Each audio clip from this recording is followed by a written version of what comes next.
Hey class! This little tutorial will help you complete your assignment for this week. We just completed, or this week you've completed in class, the creation of the structures and the floor slabs and the levels associated with this rotating tower. But currently we do not have a skin. And to create a skin, it's relatively straightforward, but it is a little bit different than what you typically would do with a typical Revit family. But we have done it before, so I will just show you how to do that with the Rhino Inside software. So I have my rotating tower project open. But I'm going to go and create a new family, and I'm going to create a new generic model adaptive. So this is what you will utilize to create a wall or a curtain wall system that you want to apply to an irregular double curved surface. Okay, so any kind of straight surfaces, any vertical surfaces you can do with a basic wall, but with any kind of irregular surface, especially one that wants to be panelized, the adaptive panel family is the best. So the generic model adaptive.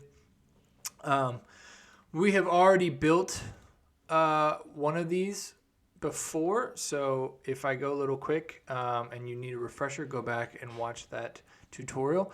But we're just going to create our 4 points, and then we're just going to select all of them and say make adaptive, and then make sure 1, 2, 3, 4 it's going around in order. Then do a spline through points. Oh, and then make sure that line is a reference line over here. Same thing between 2 and 3. Spline through points is reference line. 3 and 4. Spline through points is reference line. And then 4 to 1 is spline through points is reference line. So now we have that. Make sure that if you select one, it selects the entire thing. And then we're just going to do simple create form, do an extrusion, and then we are going to we will select this guy, make this temporary dimension permanent, pull it out, and then we're going to create a parameter from it. Just call this the thickness parameter, press OK. Then we're going to go up here, change that to 1 inch. So this is just going to simulate a plane of glass, or a pane of glass, a panel of glass. Yeah. Now, of course, you could do, and right now this is really oversized. That's why this 1 inch is looking super thin. But remember, all of these points are going to adapt to the points we input it in Rhino Inside. And then the only other parameter I will set is a material parameter.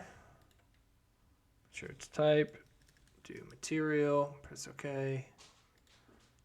All right, and that's all we're going to do for right now. So we're just creating basically a solid pane of glass, a solid panel of glass. Well, we're going to associate glass to it. It could be whatever. It could be metal. It could be anything, stone. But we're just going to do panel just to keep it simple. Of course, if you're doing an actual facade, and especially a glass facade, you're going to want to actually create a mullion essentially around this pane of glass that would capture the pane itself, and that would be a little bit more realistic to what you would have to do in real life. But for simplicity's sake, we're just going to do a single panel. So we will save it and call it Rhino Inside. I've already created one, but you can call it rotating tower adaptive panel. I know we've made a lot of adaptive panels. Yes. And then I'm going to load this into my project. And you can just click, but we just want to make sure it's loaded. And now I will go in and turn on and start Rhino inside. So now that we have that adaptive component in our project, we're going to be able to take the script we've already built and utilize some of the components to then apply this adaptive panel to. So we'll open up Grasshopper and then open our rotating tower script. All right. So I'm going to turn, actually, that's what I was going to do. Okay. Let me put this over here. Come on, come on. Oh, you can do it. There we go. All right. Pull this guy over here. Pull the properties over here. Apologies. I know I did this last time too.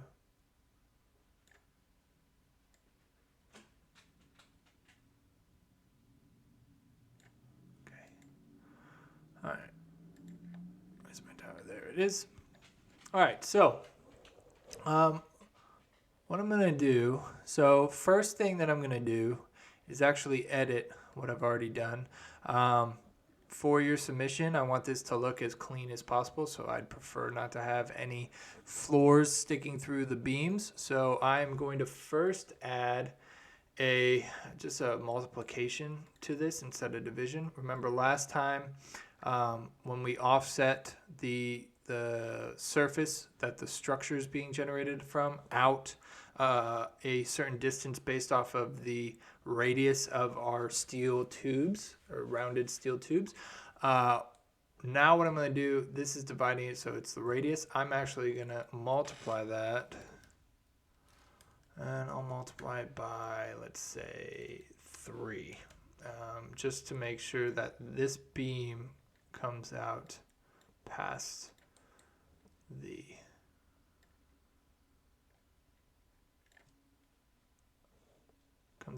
floor slab.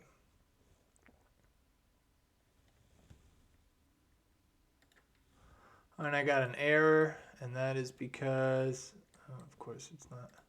There you go. It is because it can't take Rhino perimeter bound. So quick, easy way.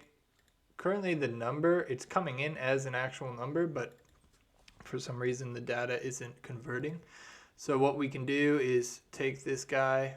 Oops, I didn't mean to undo. What is going on? All right, so I put that division into the absolute value, and then I'm going to plug that into the multiplication.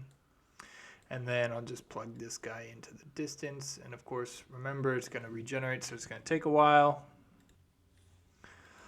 All right, so now we have kind of gotten it out. That's going to be, I mean, you can play with it a little bit. That's close enough for me right now. I might increase the amount of structural bays just to make that radius a little bit tighter. But for right now, it's fine. You guys can play with that, but I just wanted to show you and have you guys do that to make it a little bit more realistic. And like I said, if you want to figure out how to create the floor slabs to be the same geometry, more than welcome to. But we won't do that today. So getting back to the original point of this tutorial is creating the skin of the building. And so what we can do is type in add component adaptive. All right, so this is going to ask for an adaptive panel. So we need to do, what is it, category? So we need to grab a category and specify which category of element we want to choose. So the adaptive, remember when we created the family, it's a generic family adaptive. So we want to go down, select generic models, and then do our element type picker. And this is the old adaptive panel. We want to make sure it's the one that we just created. Plug that into type. All right, and then it's going to ask for points. Now, If we can plug in, so it's going to ask for a list consisting of 4 points per list in order, right? Just how the same exact way that this panel is built up, 4 points, 1, 2, 3, 4. It's going to ask for a series of lists that consist of 4 points. Now, we just so happen to have a series of lists that consist of 4 points because we have already created these panels to generate our structure. So we're going to use a similar tool to do that for our facade panels. Now, we could use the same exact list, but of course, then our overall curtain wall panels would be gigantic, and that's not very realistic. And also, yeah, it's just not realistic. So we are going to create a separate list, and we're going to copy these components. So copy and paste these down. And I'm going to ungroup it for right now. Group. So we can do offset curve. So the offset curve is what we just actually manipulated to pull our structure off the floor slabs a little bit. We're going to do that again. And this time we're going to do that so that the curtain wall, the glass curtain wall that we create is set off of the structure. And so we can do that by adding, so for our skin, we'll want that pretty close to our structure. And our curtain wall is going to have a curvature because our curtain walls, we're going to set it up so that it has more divisions than our structure. So it's going to follow the curvature of the form a little bit more. So what we're going to do, we're just going to add, so do an addition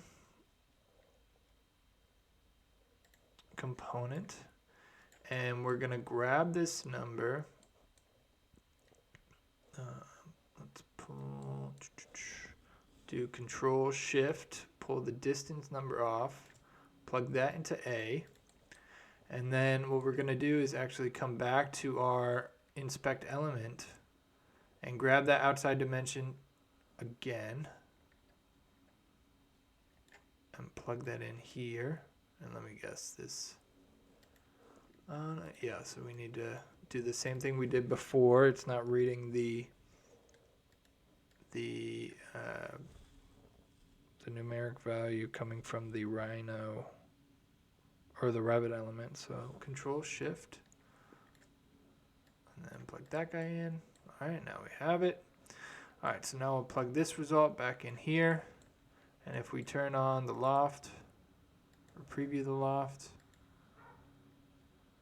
we should be able to see it is pretty close. Here we go.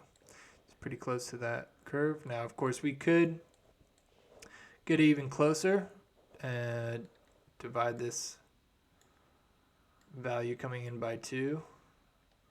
And now that I mentioned it, now I really want to do it, so let's do it. So we're offsetting this again by the radius. So divide by 2. Oh, shoot, sorry. Keep hitting undo instead of Control Shift. I'm a wee bit tired, so my dexterity's a little off. All right, plug that guy in. All right, now it's pretty close, pretty tight. All right, so now that we have that set, what we're going to do is we are going to increase the amount of divisions that this guy has. So if we unpreview the loft and turn on the ISO trim, which is what visualizes that. All right, so currently, if we check off, it has the same divisions. It's using the same divisions that the structure is being generated from.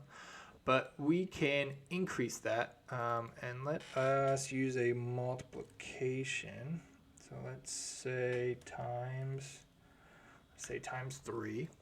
Now remember, and I've put this warning in the last tutorial, but you will want to make sure that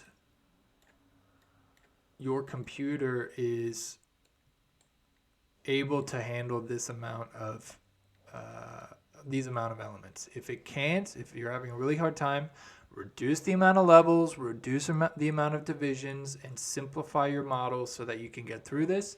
And then, like I showed you before, you can disable all of the Revit components that are the thing that really take the most amount of effort from your computational side, and then build your full model and then run it and kind of be able to walk away from your computer while it does the necessary calculations.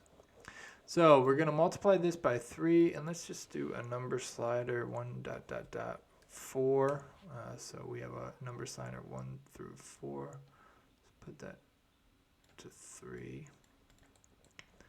And then plug this in. So remember the value coming in here, this is what makes up, or this is what divides our surface into a division that is equal to our floors, so that this makes sure that our horizontal divisions on this surface line up with our floor slabs. And so we're just using that same value but multiplying it by 3, so we get 3 divisions per floor. And then we'll do the same thing. Now our current domain up here that is creating the structure is 10. So let us actually put that value in. And then let's also copy paste that multiplication. Let's drag this 10 down. And this is just to make sure that if we do want to manipulate the amount of divisions, whatever we do to the structure, we're then doing to the facade, making it, even more parametric. Plug that into the V. So now we have our grid that we're going to generate our facade from. And then what we're going to do is we're going to plug the vertices into the points, and our adaptive panels are going to generate along this facade. Now, before you plug it in, remember, this is going to take a long time. So first I want you guys to save. So I'm going to do File, Save Document As, and then rotating with panels. All right, and then once you are ready, plug this guy in and let it start. All right, so it has generated. I'm going to unpreview the isotrim so that we can see. As you can see, all the panels are all, we're going to have to do, I steered you wrong. We should have done a full diameter length of it. So I'm going to pull this guy back, undo the divide 0 so that it's a little bit farther out. Once again, you don't have to do that if it's just taking you a really long time, but I'm gonna do it because otherwise it's gonna bother me. So, all right, so that's regenerated. I can get rid of this division. Zoom out a little bit. There we go. Now again, those are a lot of panels, so just be aware of the amount of computation. Let's see how many there are. 2,610. Yep. So be very cognizant of how complex your model is going to get. All right. So I believe, let me just check my notes. Yeah, so that is all that I had. So you can close this. And go in and you can manipulate the parameters that we set here. You can increase by an inch, you can change it to glass material, and then you will be,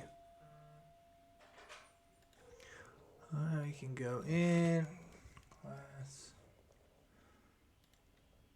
ugh, gross, set this to a nicer blue.